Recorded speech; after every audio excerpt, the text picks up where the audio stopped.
नमस्कार. हवामान अंदाज आणि बातम्या या आपल्या यूट्यूब चॅनलमध्ये मी किरण वाघमारे तुम्हा सर्वांचं स्वागत करतो. आज 21 डिसेंबर. पाहूयात या आठवड्यात राज्यातील हवामान कसे राहील.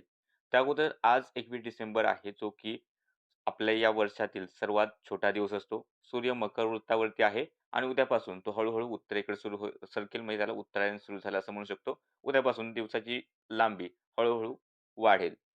बाकी सध्या जर आपण स्थिती पाहिली, तर एक पश्चिमी आवृत्त हिमालयावरती आले, त्यामुळे हिमालयीन भागांमध्ये बर्फवृष्टी आणि पावसाच्या नोंदी होत आहेत. यासोबत काही उंचावरचे ढग हे राज्याच्या आसपासही पाहायला मिळत आहेत. त्यामुळे बऱ्याच शेतकऱ्यांना प्रश्न पडला होता, की या ढगांमुळे राज्यात पुढील काळात वातावरणात बदल होऊन पाऊस पडेल का? तर तशी शक्यता दिसत नाहीये. हे अति उंचावरचे ढग आहेत आणि यामधून कसल्याही प्रकारचं वातावरणात बदल अपेक्षित नाही. सध्या थोडेसे पूर्वेकडचे वारे राज्याच्या दक्षिण भागात पोहोचत आहेत. थंडी कालच्या तुलनेत आज सकाळी थोडीशी कमी पश्चिम महाराष्ट्र किंवा मध्य महाराष्ट्र, कोकणात पाहायला मिळाली आणि थंडीत चढ-उतार थोड्याफार प्रमाणात या आठवड्यातही आपल्याला पाहायला मिळेल. साधारणतः आपण म्हटलं तर या आठवड्यातही राज्यात सर्वच ठिकाणी सरासरीहून तापमान कमीच राहण्याची शक्यता आहे आणि थंडीची लाट किंवा थंडीच्या लाट सदृश स्थिती ही उत्तर महाराष्ट्र, मराठवाडा, विदर्भाच्या भागांमध्ये आपल्याला किंवा इकडे पश्चिम महाराष्ट्राच्या एक दुसऱ्या ठिकाणी सुद्धा आपल्याला तशी स्थिती पाहायला मिळू शकते. मात्र तापमानात खूप मोठी वाढ नाही. या आठवड्यात पाऊस तरी नाहीच आणि थंडी सुद्धा बऱ्यापैकी टिकून राहण्याचा अंदाज आहे.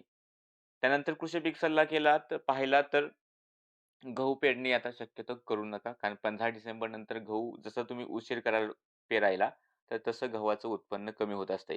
तर गहू पीक पेरणीनंतर 20 ते 25 दिवसात नक्की पाणी द्या. त्यावेळेस मुकुटमुळे फुटत असतात आणि तेव्हा पाणी देण्याची खूप गरज असते. त्यासोबतच पाणी जेव्हा तुम्ही पहिल्यांदा देत असाल, त्यावेळेस खत सुद्धा त्याला गव्हाला द्या.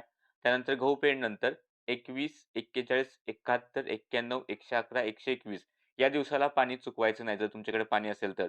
आणि तुमच्याकडे जर का एकदाच पाणी देऊ शकत असाल, तर 21व्या दिवशी ते पाणी द्यावं. 2 वेळा देऊ शकत असाल, तर 21व्या दिवशी आणि 91वा जो दिवस असतो, त्यावेळेस पाणी द्यायचं असते. बाकी हरभरा व तूर पिकात अळीचा प्रादुर्भाव जर का जास्त दिसत असेल, तर योग्य ते कीटकनाशक वापरून त्यापासून सुटका करून घ्या.